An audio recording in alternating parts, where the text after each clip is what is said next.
किसी इलाके में कहत साली थी और जानवर सब कुछ खाकर फारिग हो गए थे। मजीद कुछ खाने को रहा ही न था। मवेशी मालकान बेहद परेशान थे। उस दौरान एक मस्जिद के मौलवी ने जुम्मे के खुतबे में नहायत यकीन के साथ ये बात बताई कि अल्लाह का नाम लेकर यानी बिस्मिल्लाह पढ़कर दरिया को हुक्म दिया जाए तो वो भी नाफरमानी नहीं करता। ये चरवाहे का शायद पहला जुम्मा था। ये बात उसके दिल में उतर गई, यकीन का दर्जा पा गई। उसने वापस आकर अपनी बकरियां खोली और सीधा दरिया पर चला गया। ऊंची आवाज से बिस्मिल्लाहिर्रहमानिर्रहीम पढ़ा और दरिया को कहा वो अपनी बकरियां चढ़ाने जा रहा है, अपने ऊपर से गुजरने दे। ये कहकर उसने अपनी बकरियों को हाका और दरिया पर चलता हुआ दरिया पार कर गया। इलाका घास से भरा पड़ा हुआ था।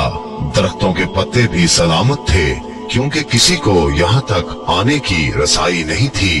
अब तो ये उसका मामूल बन गया कि वो बकरियां पार छोड़कर वापस आ जाता और शाम को जाकर बकरियां वापस ले आता। उसकी बकरियों का वजन दुगना चुगना हो गया। लोग चौंक गए और उससे पूछा कि वो अपनी बकरियों को क्या खिलाता है। वो सीधा साधा और साफ दिल नौजवान था। उसने साफ साफ बात बता दी कि जनाब हम तो दरिया पार करके अपनी बकरियां चराने ले जाते हैं।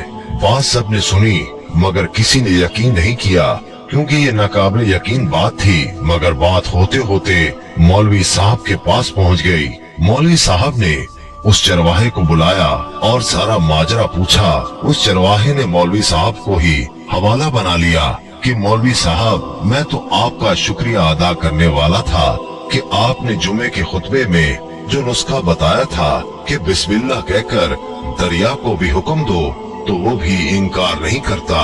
मौलवी साहब हैरत से उसके चेहरे को देखते रहे। मौलवी साहब ने कहा भाई साहब ऐसी बातें तो हम हर जुम्मे में करते हैं, फकत इनका मकसद लोगों का ईमान बनाना होता है। मगर बकरियों वाला डटा रहा कि मैं तो बस बिस्मिल्लाह कहकर पानी पर चलता हूँ और बकरियों समेत पानी पार चला जाता हूँ।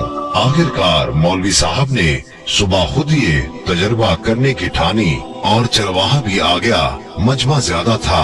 मौलवी साहब ने एक दो बार सोचा कि इनकार कर दूं, मगर वो जो मौलवी साहब को कंधे पर उठा कर लाए थे अब भी जोश व खरोश से अल्लाह अकबर के नारे लगा रहे थे और मौलवी साहब के हक में तारीफें कर रहे थे।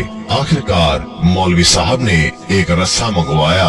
पहले उसे एक दरख्त के साथ बांधा, फिर अपनी कमर के साथ बांधा, फिर डरते डरते ढीला ढाला बिस्मिल्लाह पढ़ा और दरिया पर चलना शुरू हो गए। मगर पहला पाँव ही रखा था कि धड़ाम से पानी में गिर गए। मौलवी साहब डुबकियां खाने लगे और पानी के बहाव में बहना शुरू हो गए। लोगों ने खींच खींच कर बाहर निकाला। मौलवी साहब की इस हरकत ने चरवाहे को परेशान कर दिया कि मौलवी साहब की बिस्मिल्लाह को ये